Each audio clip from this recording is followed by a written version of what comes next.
آپ باہر بیٹھیے۔ وہ باہر بیٹھے رہیں اور پورے محل کا جائزہ لیتے رہیں۔ وہ عجیب انداز میں بنا ہوا تھا جہاں سے ویشیا ٹپک رہی تھی۔ اللہ والے نے دل میں ذکر کرنا شروع کر دیا تو ہلکی سی روشنی ہونے لگی۔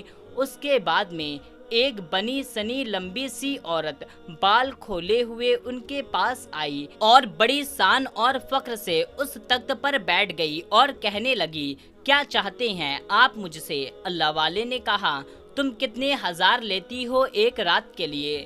ویشیا نے کہا، 1000 دینار لیتی ہوں۔ اللہ والے نے کہا، میں تمہیں 5000 دینار دوں گا، لیکن شرط یہ ہے میں جیسا کہوں گا تم وہی کرو گی۔ وہ عورت کہنے لگی، میں وہی کرتی ہوں جو سامنے والا چاہتا ہے۔ اس کے بعد وہ کہنے لگی، چلیے میرے خواب میں۔ اس کے بعد اللہ والے نے کہا، میں نے تم کو ایک رات کے لیے خریدا ہے، تمہیں دگنی قیمت دی ہے، اس لیے تمہیں وہی کرنا ہوگا جو میں چاہتا ہوں۔ تمہارے پیچھے نہیں چلوں گا، بلکہ میں جہاں جاؤں گا تمہیں میرے پیچھے پیچھے چلنا ہوگا۔ اس نے کہا، یہ تو میرا محل ہے اور آپ کو کیسے پتا کون سی جگہ کہاں ہے؟ تو اللہ والے کہنے لگے، مجھے سب پتا ہے۔ فاحشہ عورت بولی، لگتا ہے آپ بہت بڑے عالم ہیں۔ اللہ والے نے کہا، یہی سمجھ لو۔ تو طوائف کہنے لگی، عالم میری اس کوٹی پر۔ تو اللہ والے کہنے لگے، وہ اللہ جانتا ہے میرا ارادہ کیا ہے۔ فاحشہ عورت نے کہا، میرے پاس آ کر بڑے بڑے عالم عابد بھی بہک جاتے ہیں، تو آپ کون سی چیز ہیں؟ اللہ والے نے کہا، مجھے تمہارے ساتھ تمہارے خوابگاہ میں نہیں جانا ہے۔ اوپر جو کمرہ بنا ہوا ہے جو دوسرے کمروں سے الگ ہے، مجھے وہاں پر جانا ہے۔ تو وہ طوائف کہنے لگی، وہاں پر آپ نہیں جا سکتے۔ تو اللہ والے نے کہا، میں کیوں نہیں جا سکتا؟ بھلا میں نے تمہاری پوری قیمت عطا کی ہے، اوپر ہی جاؤں گا، مجھے وہاں پر ہی جانا ہے۔ پہلے تو طوائف ہچکچا رہی تھی، پھر کہا، جیسی آپ کی مرضی، اور مسکرانے لگی۔ اس کے بعد اللہ والے اوپر کی طرف آئے اور طوائف سے کہا، دروازہ کھولو۔ تو طوائف کہنے لگی، جب آپ یہاں تک آ گئے ہیں، اپنی مرضی کر رہے ہیں، تو دروازہ بھی کھول لیجئے۔ اللہ والے نے دروازے پر ہاتھ رکھا تو وہ کھل گیا۔ اب جو دیکھا تو وہ کمرہ خالی تھا، وہاں پر کچھ بھی نہیں تھا۔ طوائف نے کہا، دیکھ لیا نا، یہاں پر کچھ بھی نہیں ہے۔ آپ جس کام کے لیے آئے ہیں وہ کام کرے اور یہاں سے جائیں۔ اس کی دخل اندازی سے اللہ والے جلال میں آ گئے۔ اللہ والے نے کہا، تمہیں اپنا منہ بند رکھنا پڑے گا۔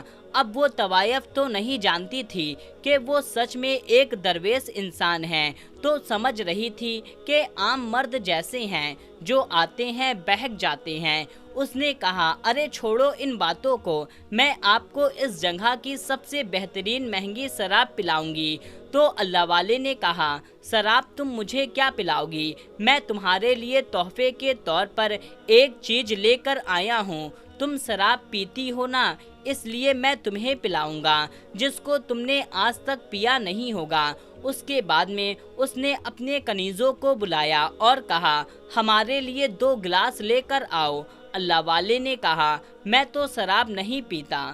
تو طوائف کہنے لگی، اتنا امیر رئیس دولت مند انسان ہو اور شراب کو ہاتھ نہیں لگاتے ہو، عجیب بات ہے۔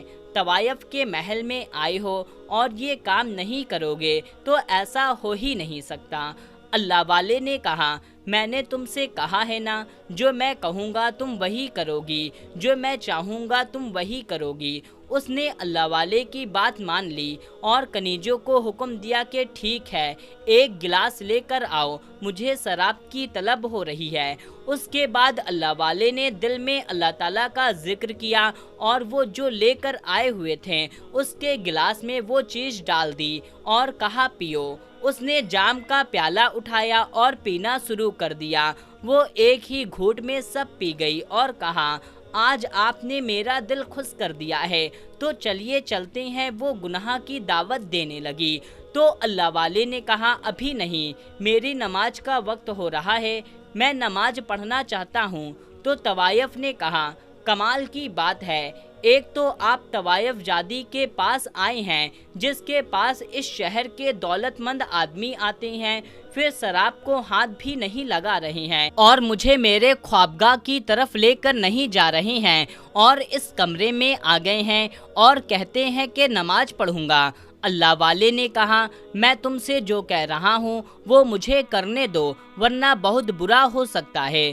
وہ عورت غصے میں آ گئی اور بولی کیا کر لیں گے؟ اللہ والے نے کہا تم ابھی نشے میں ہو، فی الحال مجھے نماز پڑھنے دو۔ اس کے بعد انہوں نے نماز پڑھنا شروع کر دیا، کافی دیر تک نماز پڑھتے رہے۔ پھر وہ عورت اللہ والے کو دیکھتی رہی جس جگہ زندگی میں کبھی عبادت نہ کی گئی ہو، جہاں پر صرف گناہ ہی گناہ ہوئے ہوں، وہاں پر ایک اللہ والے نماز ادا کر رہے تھے۔ اس کی ساری کنیزیں اور غلام وہاں پر کھڑے ہو گئے۔ اللہ والے نے دعا کرنا شروع کر دیا۔ کافی دیر تک دعا کرنے کے بعد وہ اٹھے اور کہا مجھے کھڑکی کھولنی ہے اور تازہ ہوا اندر چاہیے۔ اس کے بعد وہ طوائف کچھ نہ کہہ سکی، اس کی زبان بند ہو گئی تھی، خاموش ہو گئی تھی، سب کچھ دیکھ رہی تھی۔ بڑی خاموشی سے اللہ والے نے کھڑکی کھولی، وہاں پر کچھ عورتیں کھڑی ہوئی تھی، وہ ان کے اشارے کا انتظار کر رہی تھی۔ انہوں نے اشارہ کیا کہ اوپر آ جاؤ اور گاؤں کے کچھ مرد بھی ان کے ساتھ اوپر آ گئے تاکہ یہ نظارہ سب دیکھ سکیں۔ وہ لوگ اندر چلے گئے۔ اس کے بعد اللہ والے نے کہا اے طوائف تو سچ سچ بتا۔ وہ کہنے لگی پوچھے کیا پوچھنا چاہتے ہیں؟ اللہ والے نے کہا تو مجھے ان مردوں کا پتہ بتا جو تیرے پاس تو آتے ہیں، اس شہر کے امیر ترین آدمی تھے اور یہ جو عورتیں کھڑی ہیں ان کے وہ شوہر تھے۔ تو اس نے کہا ہاں وہ ایک رات کے لیے گناہ کرنے کے لیے آتے تھے، تو کیا فائدہ ان آدمیوں کے بارے میں پوچھ کر جو اپنی ان عورتوں کو چھوڑ کر میرے پاس آتے تھے؟ اللہ والے نے کہا وہ ان کا اور اللہ کا معاملہ ہے، انہوں نے گناہ کیا ہے تو ان کو اس کی سزا ملے گی۔ اس نے کہا سزا ملے یا نہ ملے میں نہیں بتا سکتی، وہ کہاں ہیں؟ اللہ والے نے کہا تو مجھے بتائے گی تو فائدے میں رہے گی ورنہ بہت بڑی سزا ملے گی۔ مگر وہ طوائف نہیں مانی۔ جب وہ نہیں مانی تو اللہ والے نے کہا مجھے پتا ہے وہ آدمی کہاں ہیں، میں تو صرف تجھ سے پوچھنا چاہتا تھا لیکن تو نہیں سدھرے گی۔ اس کے بعد انہوں نے تمام عورتوں کی طرف دیکھا اور کہا تم جانتی ہو تمہارے شوہر کہاں ہیں؟ ہاں ہاں حضرت بتائیے میرے شوہر کہاں ہیں؟ اللہ والے نے زور سے کہا اللہ اکبر، اور ایک بڑا سا پردہ ہٹا ان کی اس آواز پر جو پہلے وہاں پر نہیں تھا۔ سب نے اپنی آنکھوں سے دیکھا، وہ کمرہ خالی تھا لیکن اب وہاں پر بڑے بڑے شیشے رکھے ہوئے تھے جن کے اندر عجیب سے جانور موجود تھے۔ جانور شیشے کے برتن سے باہر آنے کے لیے بےتاب تھے لیکن باہر نہیں آ پا رہے تھے۔ وہ کہنے لگے اے طوائف جادی تو نے یہاں پر ان جانوروں کو کیوں بند کر رکھا ہے؟ ان کو باہر نکالو۔ تو طوائف جادی کہنے لگی میں انہیں نہیں نکال سکتی، یہ میرے پالتو جانور ہیں۔ تو اللہ والے نے کہا ان کو دیکھ کر ہرگز نہیں لگتا کہ تم نے انہیں یہاں پر پالا ہے، ہاں بلکہ تم نے ان کو یہاں پر قید کیا ہوا ہے۔ دیکھو کتنے زیادہ بےتاب ہیں باہر آنے کے لیے۔ اس کے بعد اللہ والے نے ان تمام عورتوں کی طرف دیکھ کر کہا جاننا چاہتی ہو تمہارے شوہر کے بارے میں؟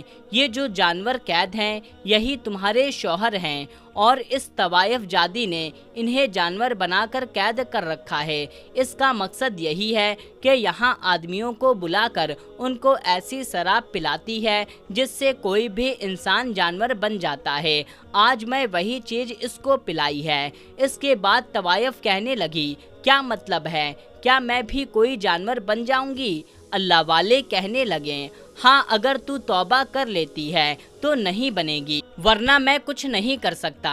فاحشہ عورت نے کہا کیوں میں توبہ کروں گی؟ میرے پاس سب کچھ تو ہے، میرے پاس کسی چیز کی کمی نہیں ہے، مجھ پر تمہاری پلائی ہوئی چیز کا کوئی اثر نہیں ہوگا۔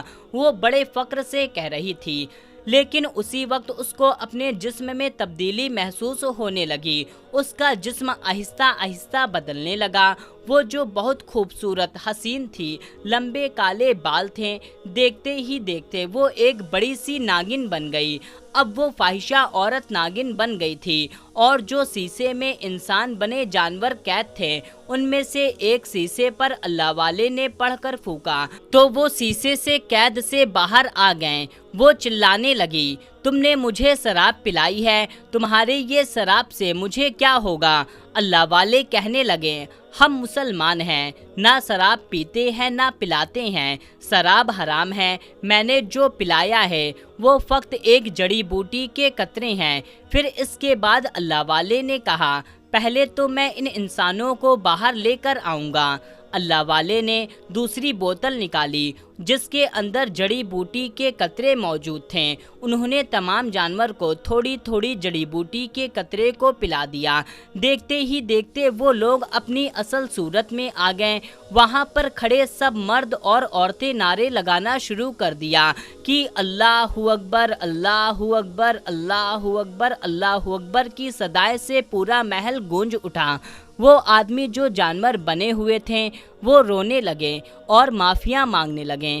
طوائف اب سیسے کے برتن میں قید تھی۔ اللہ والے نے کہا، تو نے بہت سے مرد کو گناہوں کی طرف اکسایا ہے، اور تیری وجہ سے یہ مرد اپنی عورتوں کو چھوڑ کر یہاں آتے تھے، اس لیے تجھے ہمیشہ ہمیشہ کے لیے ناگن بنا دیا گیا ہے۔ اس سے پہلے اللہ والے وہاں سے جاتے، طوائف نے کہا، مجھے معاف کر دیں، مجھے پھر سے انسان بنا دیں، میں ہمیشہ کے لیے توبہ کرتی ہوں اور اس طوائف خانے کو بند کر دوں گی۔ میں وعدہ کرتی ہوں کہ میں شراب کی بوتل باہر پھینکوا دوں گی۔ اللہ والے نے کہا، کیا تو سچی توبہ کرتی ہے؟ اس نے کہا، ہاں میں سچی توبہ کرتی ہوں۔ پھر اللہ والے نے اسے جڑی بوٹی پلا دی اور وہ دیکھتے ہی دیکھتے پھر سے انسان بن گئی۔ تب پھر سے لوگوں نے اللہ اکبر کے نعرے لگائے اور پھر سے اس طوائف خانے کا سچ ہمیشہ کے لیے بند ہو گیا۔ اب وہ محل ایک بڑی سی مسجد میں تبدیل کر دیا گیا۔ وہاں کی امامت اللہ والے نے کرنا شروع کر دیا اور لوگ وہاں پر عبادت کے لیے آنے لگے۔ وہ عورتیں ایک حجرے میں رہنے لگی۔ پھر اس نے گناہوں کے قریب کبھی جانے کا سوچا بھی نہیں، اور وہ ایک اللہ کی نیک بندی بن گئی۔ سبحان اللہ۔